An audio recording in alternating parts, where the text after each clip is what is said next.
Bonjour à toutes et à tous et bienvenue dans un nouvel épisode du podcast de Senpai, la chaîne qui décrypte pour vous le monde du logiciel SaaS et des acteurs d'écosystème startup français. Et aujourd'hui, j'ai la chance de recevoir un acteur qui réunit ces deux populations-là, puisque c'est un logiciel SaaS de la French Tech, puisqu'il s'agit de logiciel Skello. Skello, qu'est-ce que c'est? C'est l'outil pour les professionnels de leur planification RH, mais pas que. Et pour en parler, j'ai eu la chance de recevoir leur VP Marketing, puisqu'il s'agit d'Eliott Guérin. Avec Eliott, on a une petite histoire, on se connaît depuis quelques temps, c'est dans son histoire passée où nous avons eu la chance de nous rencontrer et c'est lui qui m'a rappelé lors de la préparation de ce podcast que nous nous connaissions, il avait une meilleure mémoire que moi. Avec Eliott, on va passer un petit moment ensemble pour vous expliquer son parcours de professionnel d'acquisition B2B, initialement dans le milieu du BTP, pour arriver dans les équipes de Skello. Il va passer par différentes étapes, notamment pour se connecter à l'univers des startups. Vous verrez, c'est passionnant comme parcours. Et depuis un peu plus de 3 ans maintenant, en tant que VP Marketing, comment il construit, comment il arbore cette nouvelle mission chez Skello, avec des nouvelles responsabilités toujours plus grandes. Et donc, il nous explique de son arrivée, il était 26e dans les effectifs. Aujourd'hui, ils sont 150 et comment ils vont atteindre les 300 collaborateurs d'ici la fin d'année 2022. Une croissance incroyable qui est boostée par une levée de fonds de 40 millions qui a eu l'année dernière, qui a pour objectif justement d'étendre le produit, à la fois dans les fonctionnalités qu'ils proposent, d'être plus exhaustif sur l'ensemble des secteurs qu'ils adressent et qu'ils vont adresser, et aussi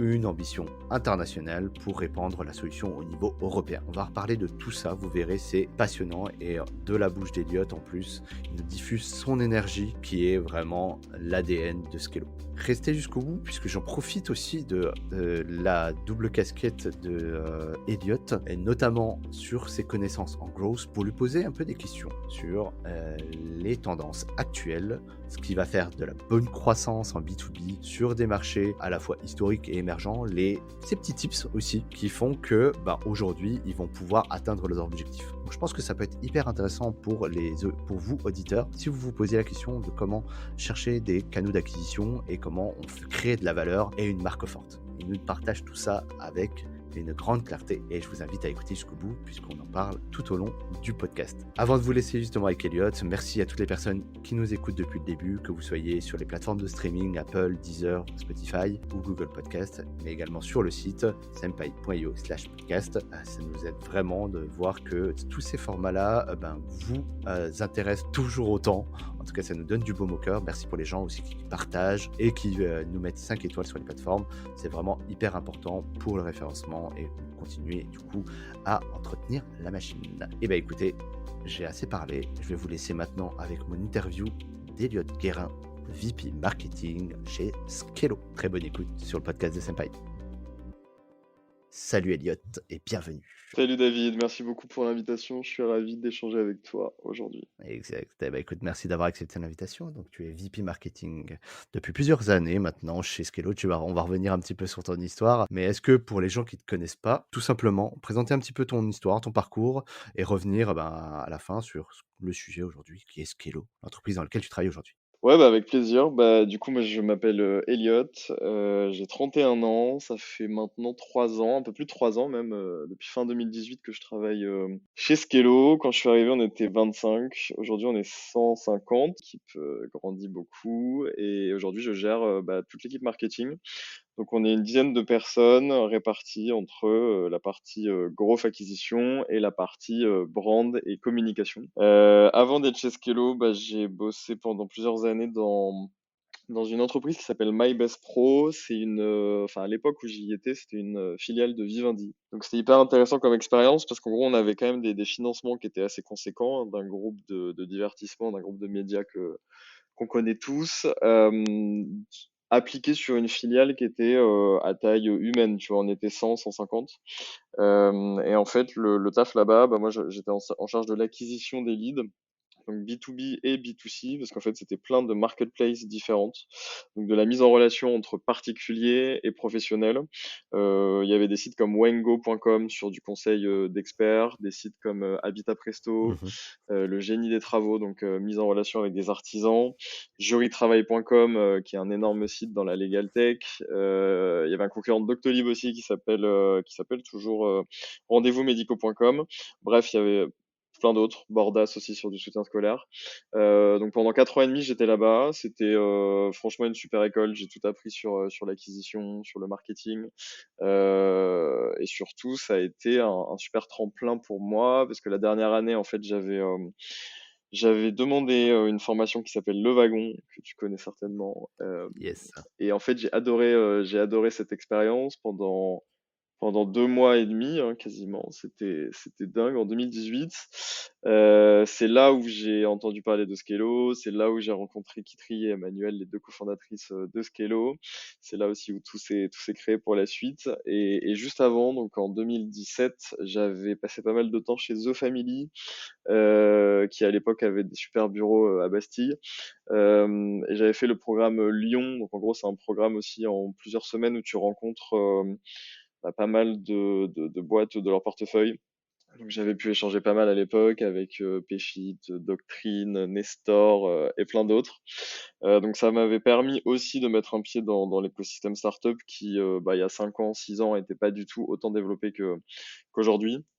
Donc c'était une super expérience aussi. Et avant tout ça, moi j'ai bossé 1 an dans une agence de branding et d'identité de marque qui s'appelle Shortlinks, qui est une petite agence parisienne qui fait partie d'un groupe qui s'appelle Team Créatif, parce que moi j'avais fait des études dans la com et dans la pub.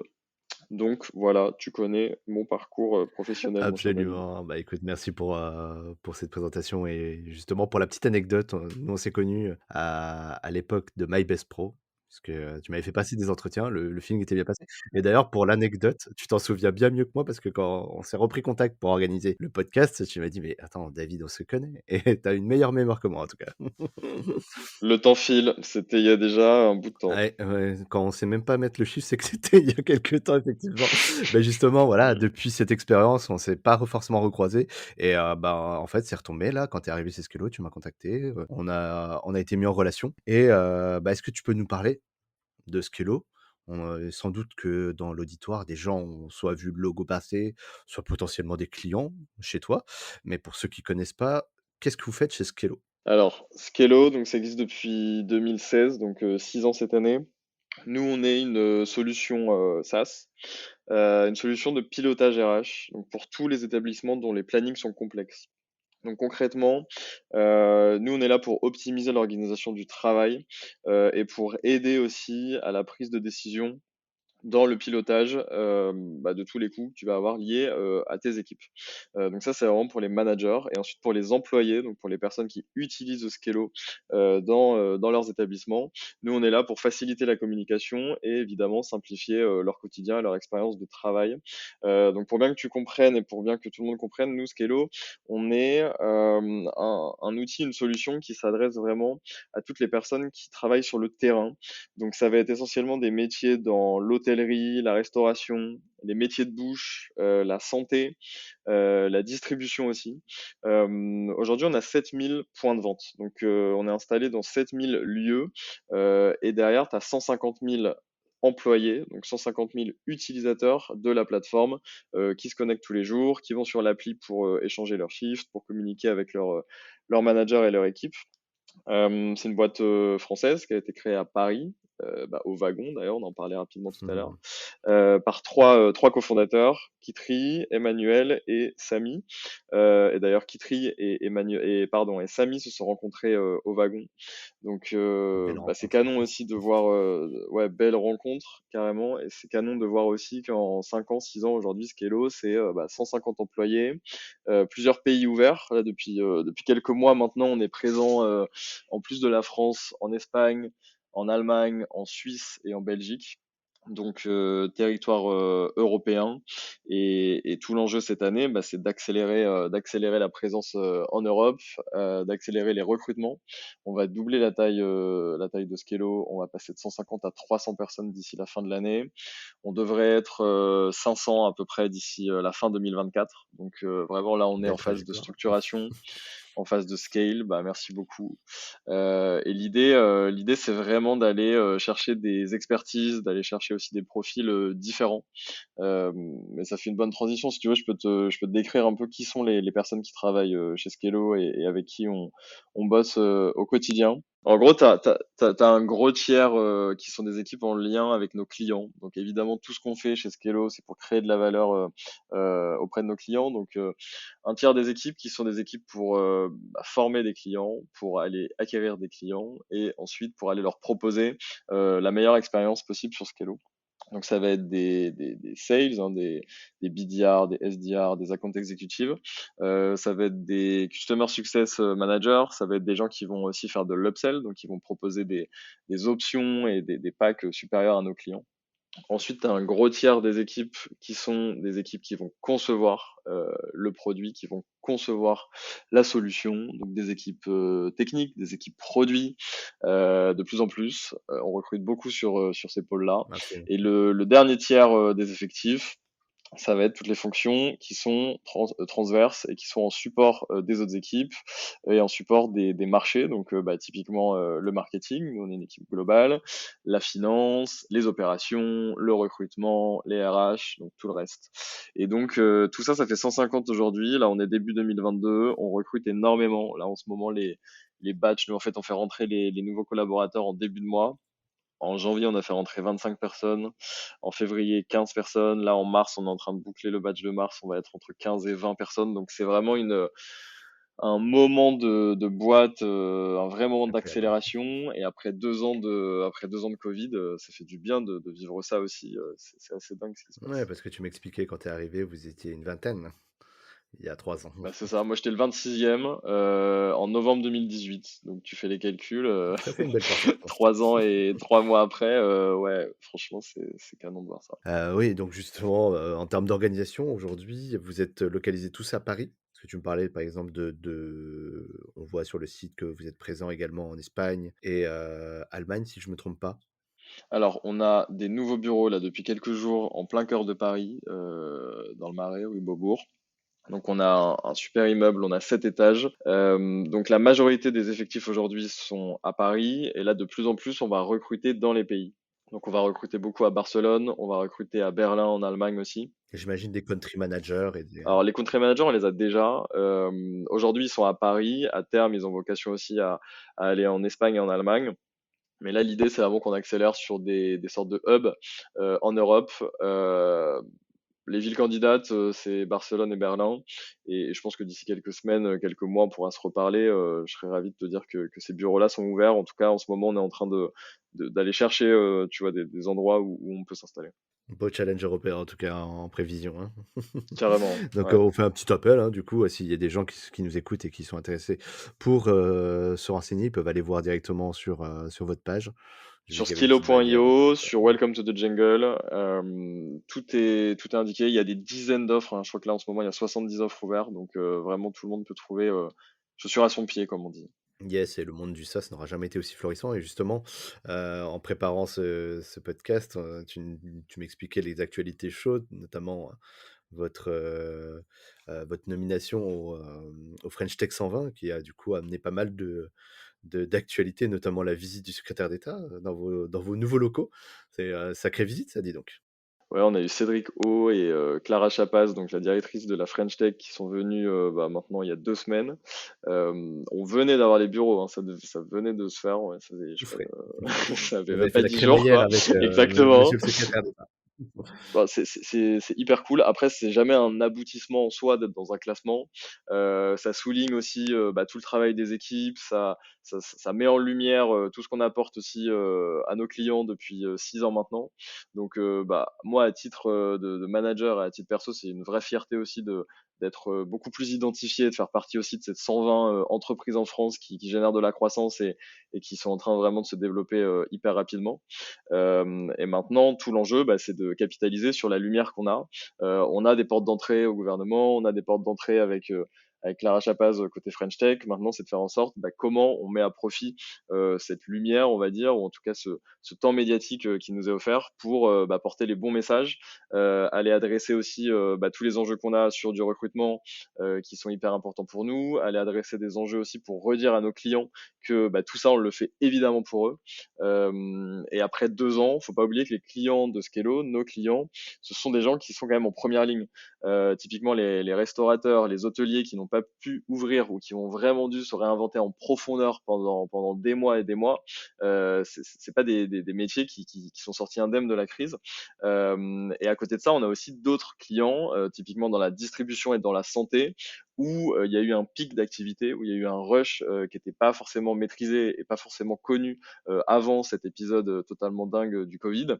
Et là, depuis 2 ans, nous, on a vraiment fait énormément pour les accompagner au quotidien. On a fait le maximum pour justement les accompagner dans les différentes phases de la crise aussi. Enfin, je sais pas si tu te souviens, il y a bientôt 2 ans, mars 2020, personne ne savait ce que ça allait être, combien de temps ça allait durer, est-ce qu'un jour la vie normale allait reprendre. Donc ça a été beaucoup d'interrogations, beaucoup de réadaptation. Vraiment, D'incertitude, bien sûr. on a réappris à faire notre métier, on a réappris à essayer en tout cas de les accompagner au mieux dans cette période. Et dès qu'on a eu des signaux positifs, dès qu'on a eu des signaux optimistes, très vite on a été là pour les projeter dans une reprise.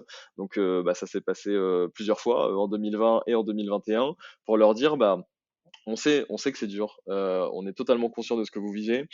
Pour autant, on sent que la reprise est là. On le sent aussi d'un point de vue tous dans nos vies. On l'a très bien senti que bah, oui, ça allait reprendre et ça a repris d'ailleurs. Et là, je touche du bois, mais j'espère que le plus gros est derrière nous. Et globalement, bah, ça a été 2 années où au quotidien, on sentait exactement l'impact et la valeur que notre métier pouvait avoir.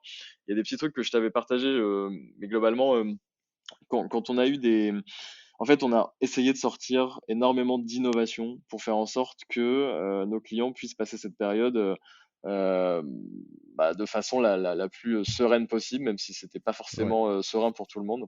Et il y a un exemple qui Ouais, est parce assez que pour parlant. remettre en contexte, Elliot, je crois que le chiffre qui était annoncé à l'époque, c'était que 70 de votre clientèle de l'époque, c'était des restaurateurs, donc des Ah ben gens ouais, qui en avaient plus le 2020, droit d'ouvrir. exactement, au moment du Covid, c'était 70% du portefeuille qui était des restaurateurs, des hôteliers. Et à ce moment-là, tu te dis, bon, comment on fait pour justement les accompagner au mieux? Donc vraiment, on a essayé de, tu vois, détecter toutes les aides auxquelles ils pouvaient avoir droit. On a essayé vraiment de travailler main dans la main avec des avocats, avec des cabinets pour leur apporter un maximum de documentation, un maximum de compréhension de ce qui était possible de faire et d'activer pour sauvegarder son business.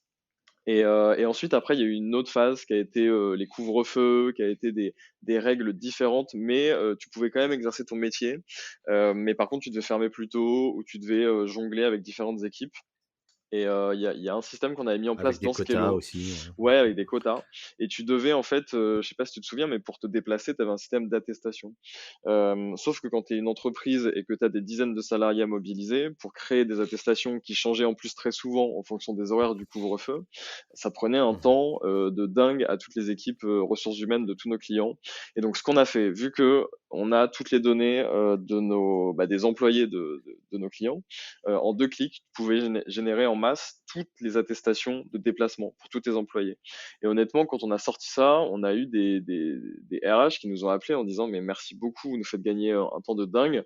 Et pareil au moment de la mise en place du chômage partiel, je sais pas si tu te souviens, bah pareil c'était en 2020, pour mettre en fait tes salariés, pour les sauvegarder, pour les mettre en chômage partiel, tu avais quand même énormément de données à envoyer à l'État pour Mmh. la prise en charge. Bon bah pareil, nous on a automatisé tout ça et c'était c'était une sorte d'innovation pour justement aider nos clients à maintenir le cap et surtout à sauvegarder leur Faire business. face Ça a été ouais, vraiment le exactement. maître mot au début de cette période qui était dingue.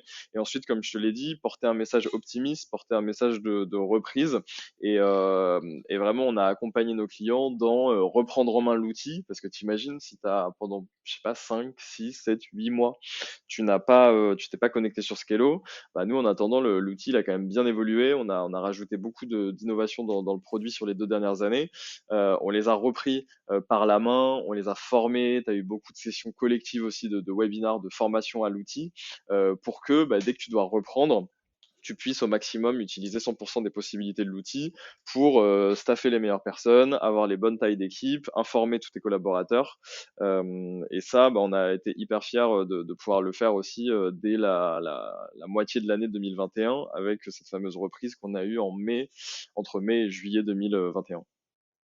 OK, super. Super intéressant. Je vais juste te poser une question parce que, je te l'ai pas posée, au tout début, mais la taille des clients que vous adressez chez Skello aujourd'hui, ça va alors, du coup, tu as cité les secteurs d'activité, ils sont assez nombreux. Mais est-ce que, le commerçant qui a, un collaborateur à gérer, il est concerné par Skello? Ou vous avez déjà, en fait, un seuil, minimum de nombre d'employés avant de pouvoir s'implémenter dans une logique comme Skello? Alors, à partir de 5, 6 employés, tu peux utiliser Skello. Là, tu vas comprendre, ça va vraiment t'apporter de la valeur et ça va t'apporter un plus. Et on équipe tout type D'accord. de clients et toute typologie de clients. Ça peut être un commerçant indépendant qui a une dizaine de salariés, mais ça peut aussi être des très grandes chaînes qui vont se déployer sur un territoire national, voire même international. Tu vois, on équipe tous les Starbucks de France, j'espère peut-être bientôt dans l'Europe. Donc ça peut aller jusqu'à ce type de points de vente et de commerce. Et du coup, comment vous fonctionnez? C'est au nombre d'utilisateurs que vous facturez? C'est au nombre de points de vente? Ouais, c'est au nombre de points de vente, en fonction des options aussi que tu vas utiliser.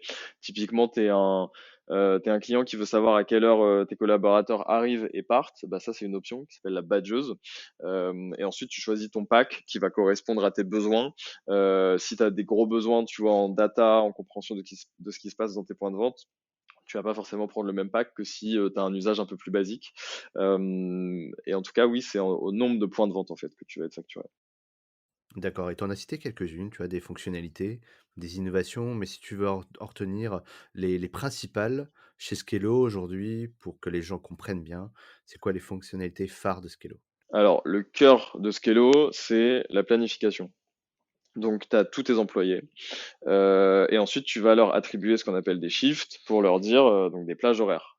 David, tu viens à 9 heures jusqu'à 16 heures, tu vas faire de la préparation et en fin de journée, tu vas être en salle. Ça, c'est l'usage principal. Ensuite, on a vraiment densifié vraiment l'outil.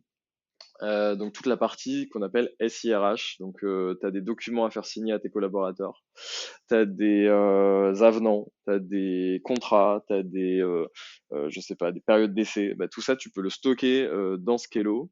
Donc toute la partie documentation légale, documentation RH, tout le suivi des temps, donc à quelle heure arrivent, à quelle heure partent tes collaborateurs. Un élément qui est hyper utilisé, c'est tous les éléments de variables de paye. Donc en gros, tout ce qui se passe sur un mois donné, donc congés payés, absence, prime, tout ça c'est rentré dans Skello et à la fin du mois en un clic, soit tu exportes tes données de paye bah, vers un outil partenaire, soit tu génères un fichier Excel et tu l'envoies à ton expert comptable. Et ça fait gagner énormément de temps et ça évite surtout les erreurs de ressaisie. Mmh. Et J'allais te demander justement, est-ce que c'est concurrentiel? Ben, du coup, c'est complémentaire aussi, donc même si des gens ont déjà un logiciel de paye, il faut pas qu'ils fassent la croix dessus, quoi, en tout cas. Non, parce qu'en fait, bah, non, c'est hyper complémentaire. Tu vois, on va s'interfacer avec des PFIT, avec des CGID, avec des Sage, avec des ADP, donc vraiment tout type aussi d'outils.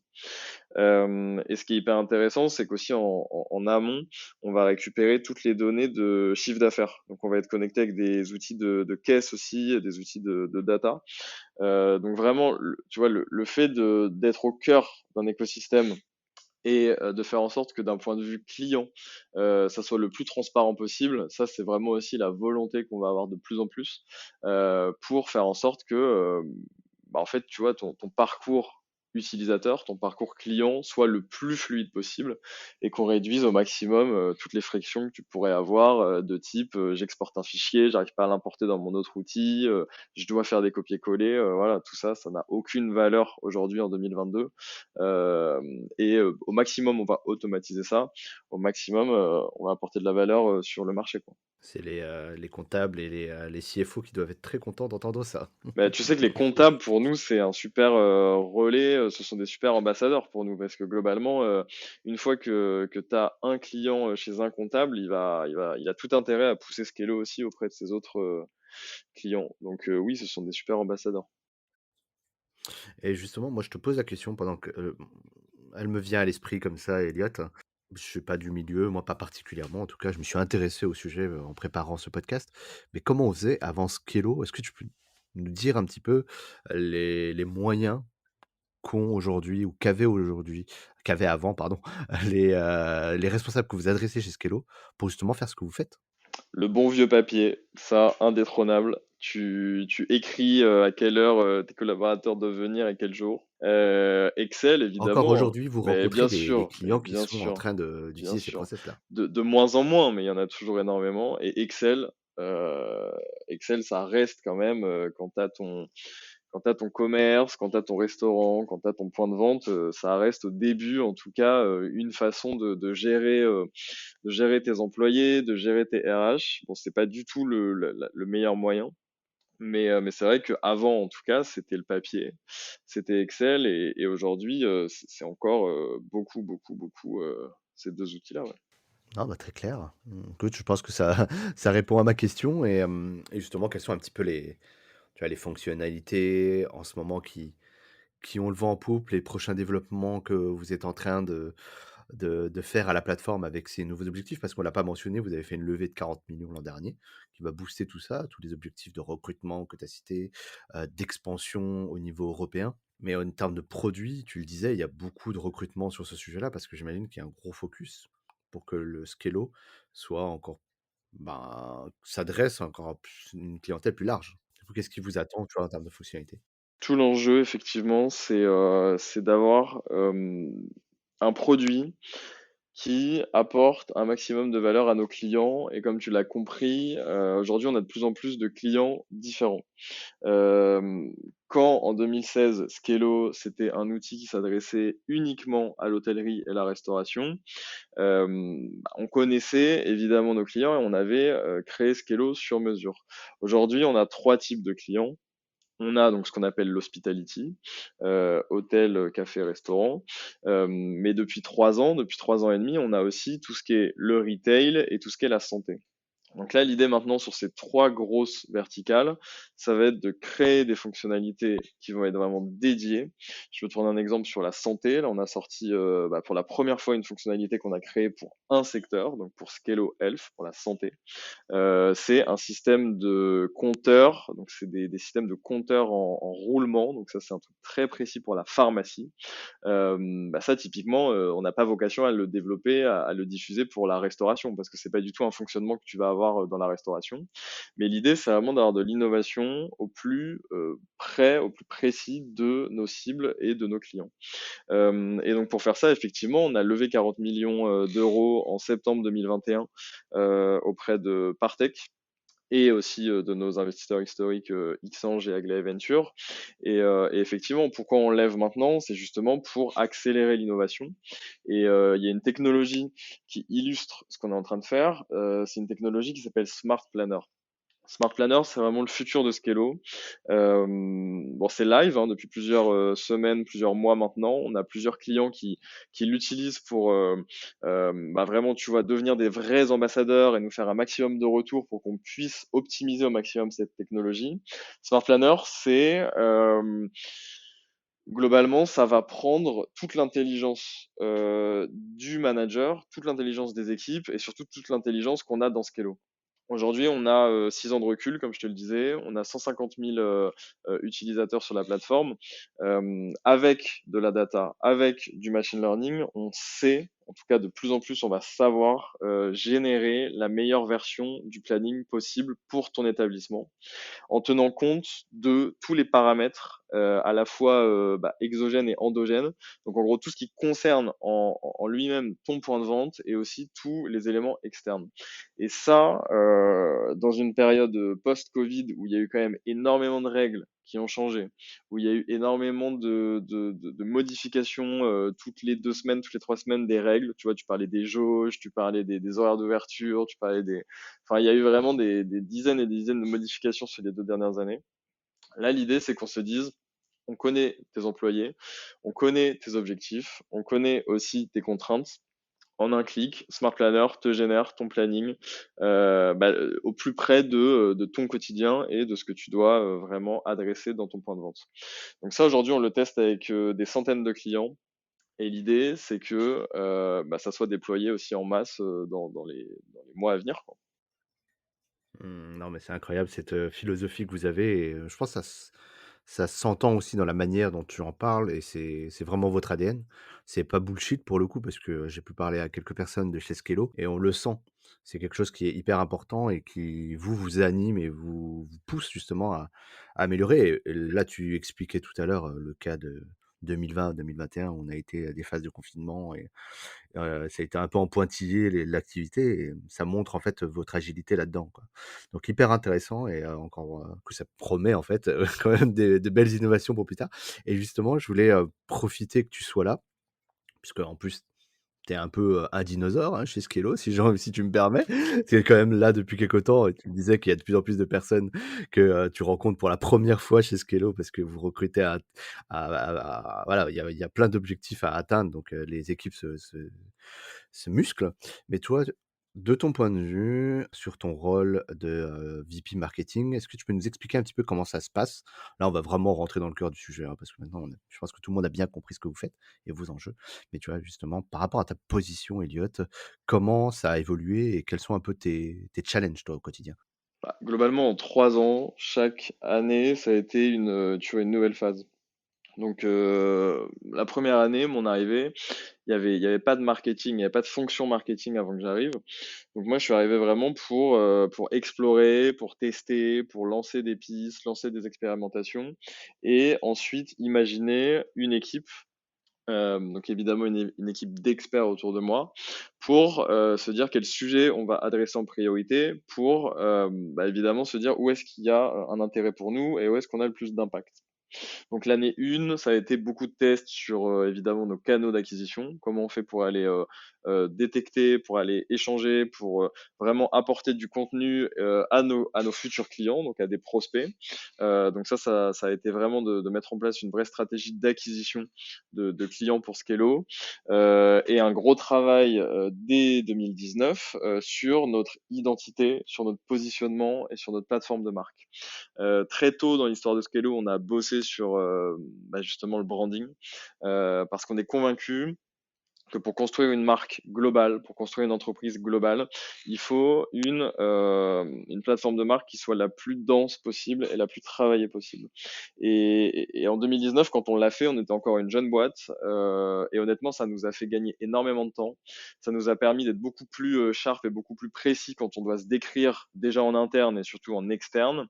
Ça a permis aussi de passer un vrai step sur l'expertise et la crédibilité aussi et la façon dont on était perçu par l'extérieur, donc évidemment par nos clients, évidemment par les prospects, mais aussi par l'écosystème et les potentiels partenaires. Et pendant le Covid aussi, ça nous a permis de nous dire, bah voilà, on a défini un positionnement. Nous, on croit vraiment que les grandes équipes font les grands succès. On croit vraiment qu'on est là aussi pour planifier les succès de nos clients. Bah, prouvons-le pendant le Covid. On a été vraiment là dans une vraie posture d'accompagnement, une vraie posture de détecter aussi les meilleures opportunités pour eux. Donc tout ça, c'est ce qu'on a construit en 2019 et depuis plus de 2 ans maintenant, je construis une équipe. Donc j'ai très vite commencé à recruter des personnes sur les partenariats, sur le contenu, sur la partie growth. Et là aujourd'hui, on a vraiment structuré l'équipe donc en 2 jambes. La première, comme je te le disais tout à l'heure, acquisition growth. Bon, vraiment pour gérer tous les enjeux d'acquisition de clients et de croissance. Et le deuxième pôle, brand et communication. Donc concrètement, comment on est structuré? Sur la partie growth acquisition, on va avoir un head of growth, une traffic manager, un SEO manager, un outbound manager, donc pour gérer vraiment toute la partie scrapping, enrichissement des leads, scoring des leads, attribution des leads. Et la nouveauté pour nous, c'est d'avoir un développeur, donc un growth engineer qui va vraiment bosser à 100% de son temps sur des problématiques growth et d'acquisition. Donc ça, c'est une super équipe. Et qu'est-ce qu'il va faire alors du coup? Oui, c'est un peu singulier. Comment vous allez articuler ce profil-là? Ça va pas être un développeur qui va bosser sur la plateforme et sur le produit Skello. Ça va vraiment être un développeur qui va bosser main dans la main avec le marketing, avec les opérations, avec les commerciaux, pour créer typiquement, tu vois, des scripts pour aller scraper en masse, peut-être sur toute l'Europe. Donc ça, c'est un super exemple.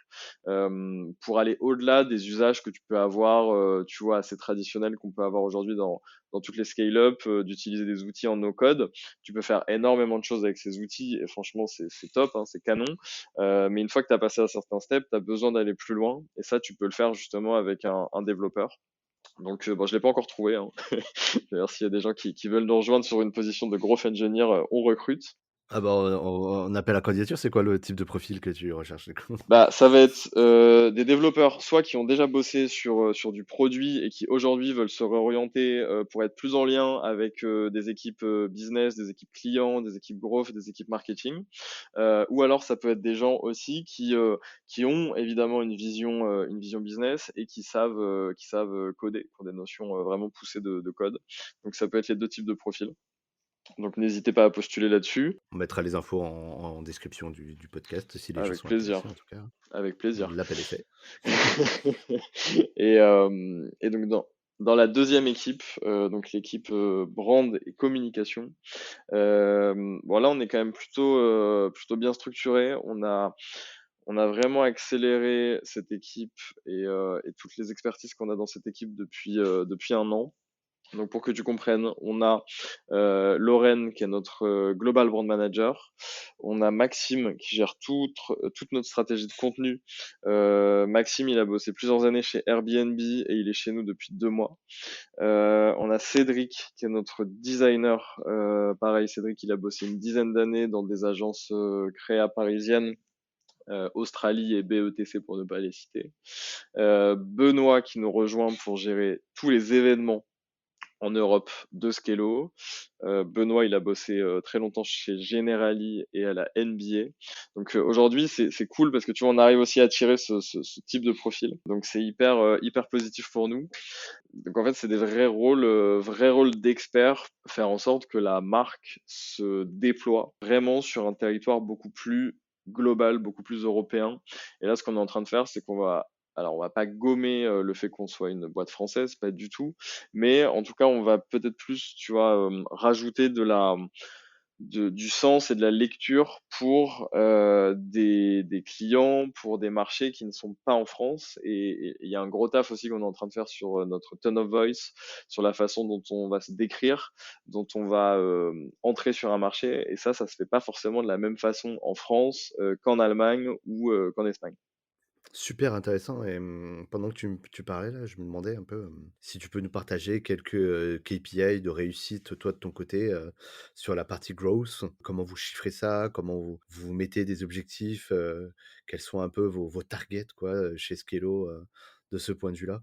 Est-ce que, tu vois, tu peux nous en parler un petit peu? Ah, nous, pour que tu aies déjà tu vois, une référence en tête, on a terminé l'année 2021 avec 10 millions d'euros d'ARR. Donc l'ARR, c'est le revenu annuel récurrent qu'on génère, parce que nous, on est sur un système d'abonnement mensuel. L'objectif, c'est de faire de Skello une boîte qui va faire 100 millions d'ARR d'ici 2025.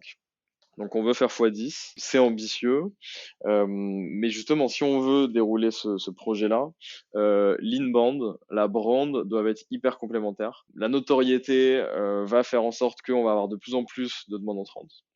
Donc ça, c'est un vrai enjeu pour nous. Et tu me demandais des milestones et vraiment des accomplissements. Dis-toi qu'en 2018, donc 2 ans après le lancement de Scalo, c'était vraiment le début de l'Inbound. Tu vois, on commençait à avoir un léger bouche à oreille, on commençait à avoir des demandes entrantes. Aujourd'hui, l'Inbound, ça représente plus d'un client sur deux chez Scalo. Donc ça, c'est un super accomplissement. Et je pense qu'on peut aller beaucoup plus loin. Et on a lancé il y a quelques semaines maintenant un parcours en self-service. Donc en gros, Scalo depuis 2016, depuis sa création, si tu voulais rentrer sur la plateforme, tu devais à un moment forcément échanger avec une équipe commerciale pour qu'elle te fasse une démo et ensuite pour qu'on t'accueille sur la plateforme. Depuis maintenant décembre, donc depuis 6 semaines, Ok. tu peux aller sur scalo.io, tu peux cliquer sur tester Scalo et là tu vas rentrer dans un parcours en autonomie. Donc ça, c'est évidemment pour nous, côté marketing, un nouveau canal d'acquisition, donc un nouveau terrain de jeu. Mais en termes d'entreprise, en termes de, tu vois, de mindset et d'orientation de boîte, tu deviens une boîte beaucoup plus product-led. Et ça, c'est hyper intéressant pour nous parce que demain, on va aller pouvoir adresser des clients avec lesquels aujourd'hui on n'arrive pas à rentrer en interaction. Je te prends un exemple. Quand on a lancé le self-service, le premier client qu'on a eu, c'est un pharmacien qui s'est inscrit un week-end. Ça, c'est des gens, tu vois, les pharmacies, surtout là en décembre, janvier, qui étaient submergées de tests Covid, c'est pas des gens qu'on peut avoir la journée. Tu vois, t'as beau avoir une équipe de 10, 20, 30, 40, maintenant 50 commerciaux, si la personne n'est pas disponible et ne peut pas te prendre au téléphone ou peut pas te prendre en visio, tu pourras pas lui parler de Scalo, même si elle a un besoin, même si elle sait qu'elle a ce besoin. Et le fait de mettre en place ce parcours, ça va nous permettre d'aller adresser des cibles lesquelles on n'arrivait pas à rentrer en interaction jusqu'à maintenant. Et justement, le périmètre de ce SaaS, de ce self-service, il va jusqu'où? Aujourd'hui, tu peux totalement rentrer à 100% sur la plateforme. Tu as ce qu'on appelle un product tour. Donc, tu arrives sur Scalo. Tu comprends exactement à quoi va servir chacune des parties de l'app. Tu laisses tes infos de paiement et ensuite, tu vas vivre la même expérience Scalo que quelqu'un qui va arriver avec une équipe commerciale, en fait. Et du coup, c'est pas un peu, alors je me fais l'avocat du diable, mais c'est pas la mort de votre système, d'avant? Vous risquez pas de vous cannibaliser un peu? Bah, ça a été une grande question. On l'a lancé en plusieurs phases, hein. Tout ce qu'on fait, nous, on est quand même très adepte de lancer un MVP, donc vraiment une version la plus basique possible. Et ensuite, on va faire des itérations. Donc, c'est exactement ce qu'on a fait sur le self-service. L'été dernier, on a lancé un parcours d'acquisition. Donc, tu pouvais pas aller jusqu'au paiement, mais tu pouvais en tout cas rentrer, tu pouvais créer ton compte. Et là, l'objectif de ce test, c'est de se dire, est-ce qu'on va réussir déjà à générer du trafic, à générer des personnes qui vont rentrer dans ce funnel-là?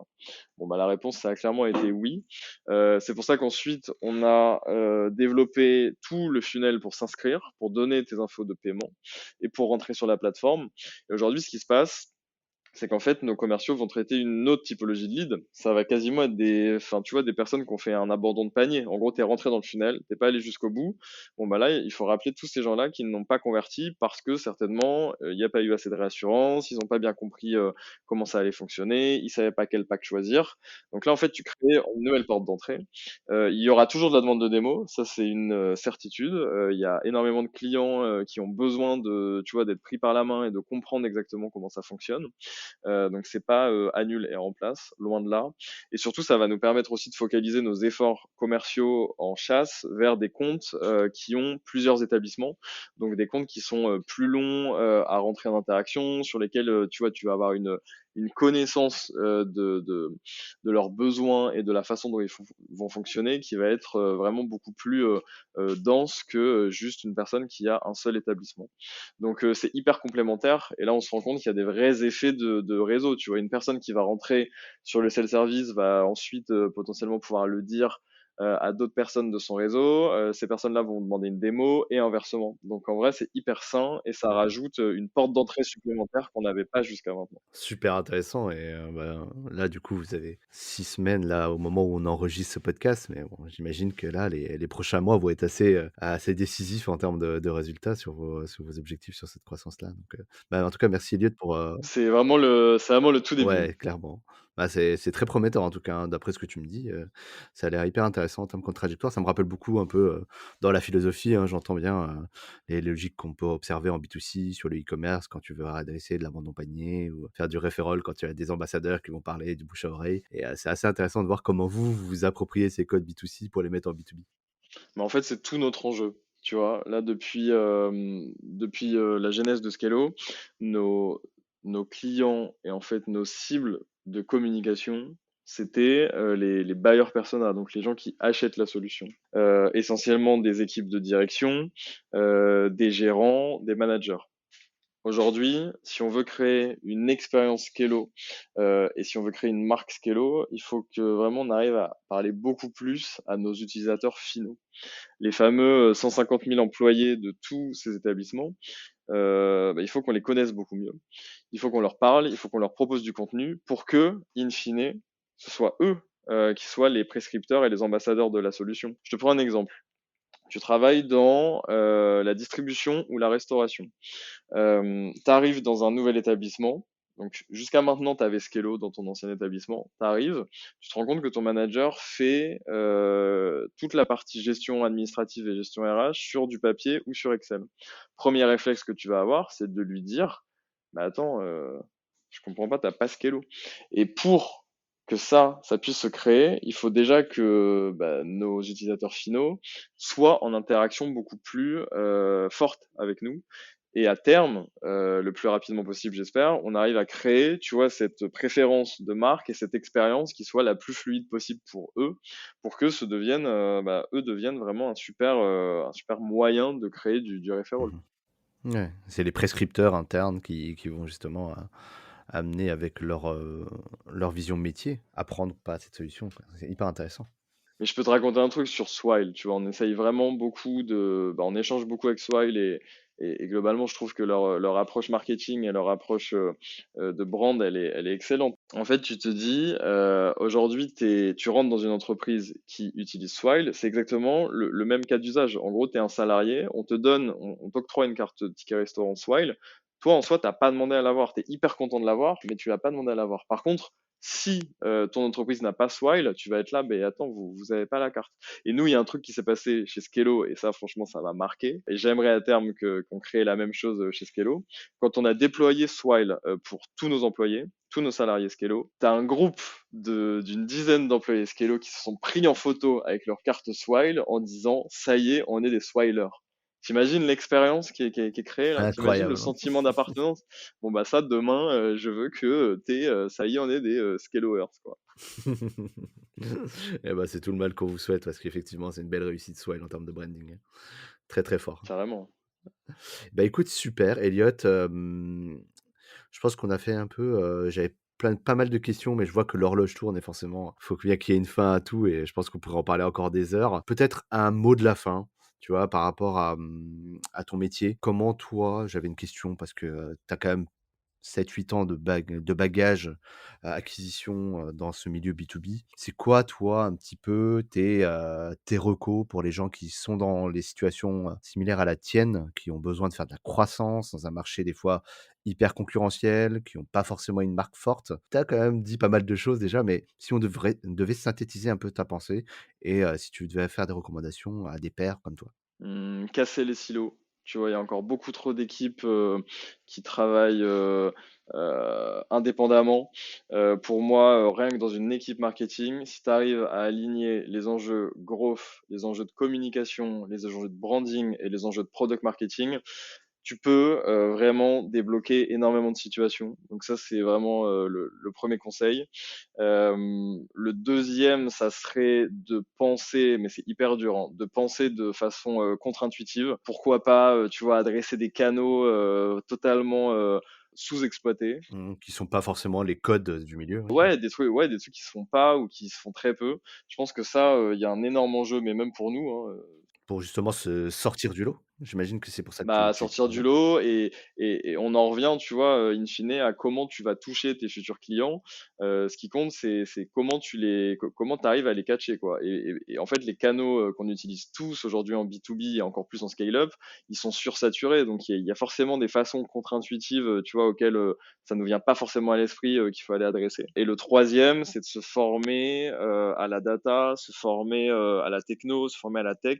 Parce que globalement, bon, ça fait plusieurs années que je le dis à mes équipes, mais je suis convaincu que d'ici, allez, 3, 4, 5 ans, si t'as pas des notions de code, si t'as pas une maîtrise de la data de façon poussée, ça va être de plus en plus compliqué d'exercer ton métier. Et c'est pour ça que sur des métiers growth, marketing et même brand, hein, de plus en plus, on doit tous avoir une connaissance poussée de tous ces enjeux-là qui vont nous permettre de prendre les meilleures décisions.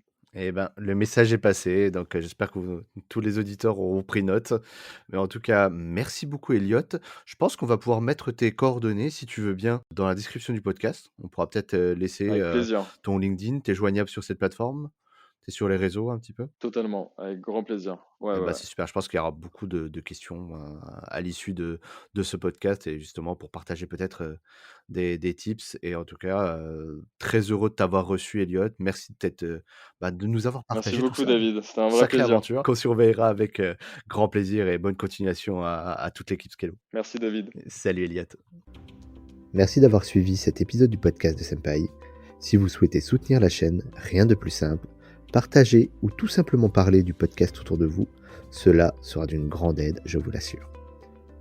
Nous vous donnons rendez-vous pour le prochain épisode et si vous ne pouvez pas attendre, une seule adresse www.senpai.io pour écouter d'autres témoignages passionnants. À très vite sur le podcast de Senpai.